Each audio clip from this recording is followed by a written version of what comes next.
Once upon a time, there was a forest where only animals lived and no humans ever entered it. Despite their differences, all the animals lived together in peace. Each of them had different traits. The monkey was the mischievous one. The squirrel was the weak one. The lion was the brave one. The gazelle was the fastest. The turtle was the slowest. The fox was the boldest. And the bees were the most active. The only one the forest animals couldn't get along with was the arrogant crow. The crow didn't like sharing his food with anyone, and sometimes he would even steal food from other animals and fly away. All the animals spoke about this selfish crow and agreed that he needed to be taught a harsh lesson. Since the fox was the boldest and the smartest, he was the first to comment seminis. Leave this matter to me. I will outwit this arrogant crow, and he won't be able to remain arrogant after that. One day, the crow went to the city in search of food and returned to the forest with a large piece of cheese in his beak. He stopped on one of the branches to rest. While the fox was watching him from a distance, he decided to make a move to take the cheese from the crow's beak. The fox approached the tree where the crow was perched, and at that moment the crow was picking up the piece of cheese he had placed on the branch. Hello, my friend. What is that you're eating? I've never seen anything like it before. They call it cheese. Humans eat it. I'm curious about its taste. Would you like to share some with me? Impossible. Do you know how far I had to fly to get it? And why not? One day I'll share my food with you, and we'll be even. And why should I care about your filthy food? This cheese is so special, you can't just find it whenever you want. No matter how much the fox talked, he couldn't convince the crow to share his food. The fox was clever,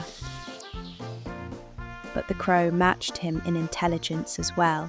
So, the fox came up with another plan. All right. Go ahead and eat your cheese. I don't want it. But at least let me come closer and take a look at that very special cheese you don't want to share.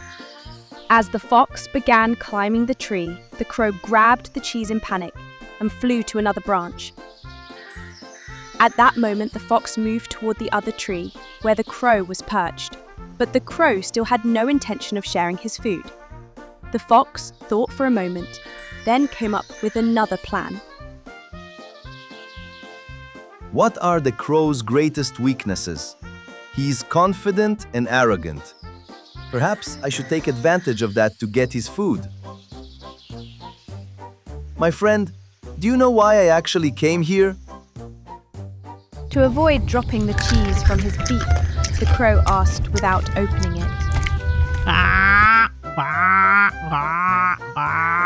Why?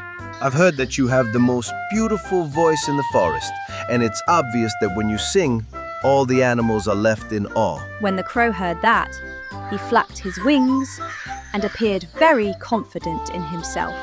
So, sing me a song so I can hear your wonderful voice and tell my friends about it.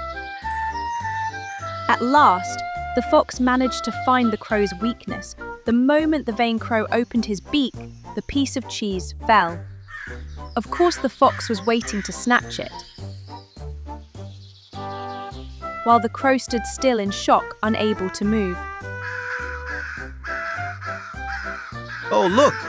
Now your special piece of cheese has fallen right into my mouth. And by the way, it tastes delicious.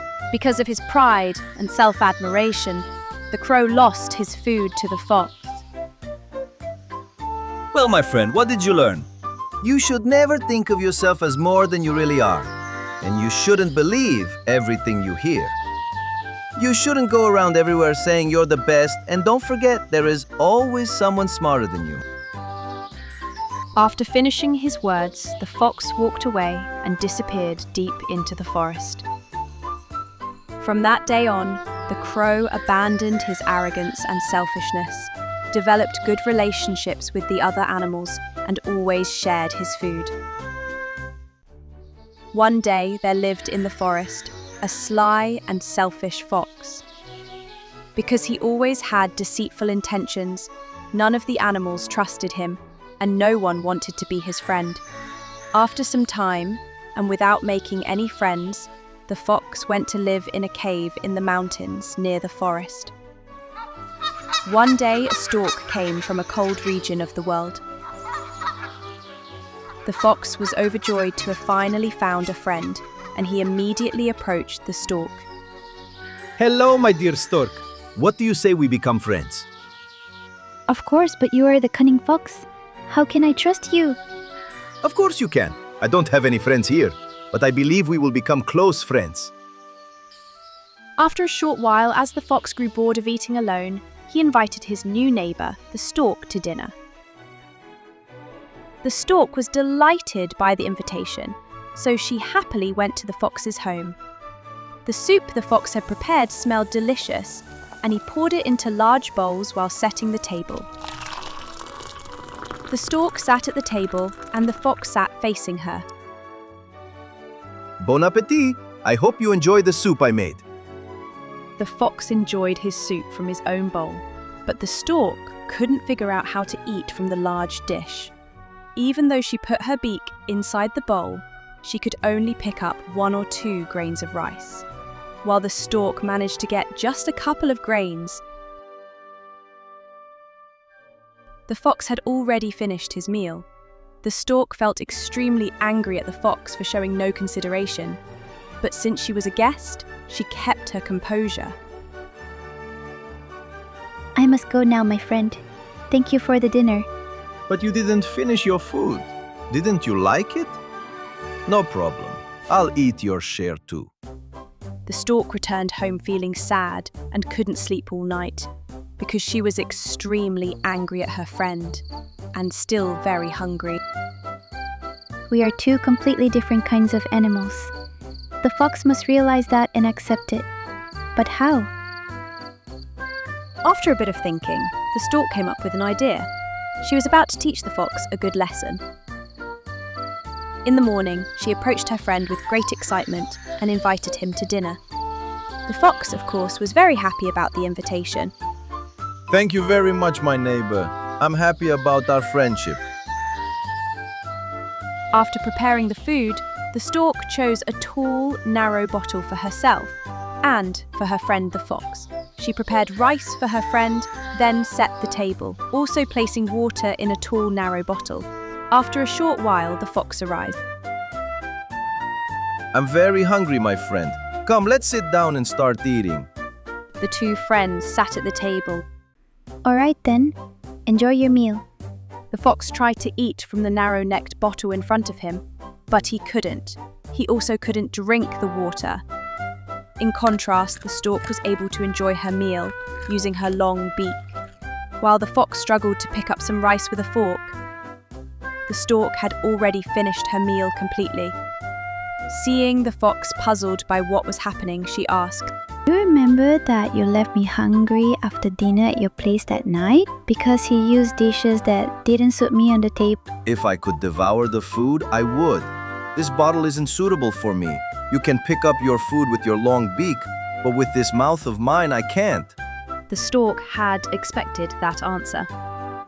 Oh, my dear friend, do you remember that you left me hungry after the dinner at your place that night?